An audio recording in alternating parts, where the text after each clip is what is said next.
भाताची कांजी बनवणार आहे। त्यासाठी हा रात्री शिल्लक राहिलेला भात जो होता 2 वाट्या शिजवलेला तो पाण्यामध्ये भिजत ठेवला आणि सकाळी आता याची कांजी बनवणार आहे। तर कांजी आपल्या शरीरासाठी खूप हेल्दी असते। तर या आता भिजवलेल्या भातामध्ये साधारण 1.5 वाटी दही मी ॲड केलेलं आहे।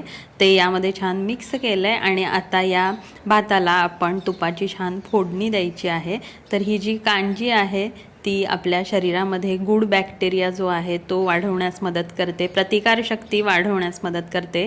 तर तुपामध्ये आता आपण जिरे, मोहरी, ठेचलेला लसूण, मिरची, कढीपत्ता, हिंग आणि बारीक चिरलेला कांदा हे सगळं ॲड करायचं आहे आणि ही फोडणी जी आहे ती आता आपण त्या भातामध्ये ॲड करायची आहे। तर सकाळी उपाशीपोटी आपण ही 1 वाटीभर कांजी घ्यायची आहे नाश्त्यामध्ये आणि ही खरंच खूप फिलिंग आणि कूलिंग आणि सोबतच हेल्दी असा आपला ब्रेकफास्ट ठरणार आहे। तर यामध्ये चवीनुसार मीठ ॲड केलं आहे आणि या ठिकाणी भरपूर सारी कोथिंबीर घातलेली आहे।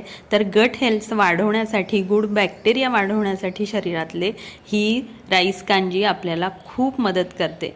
तर विकत आणून प्रोबायोटिक्स खाण्यापेक्षा, गट हेल्थ वाढवण्यापेक्षा घरच्या घरी हा उपाय नक्की करून बघा।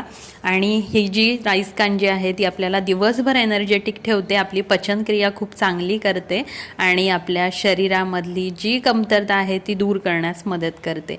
तर आजपासून ही अशी कांजी घ्यायला नक्की सुरुवात करा।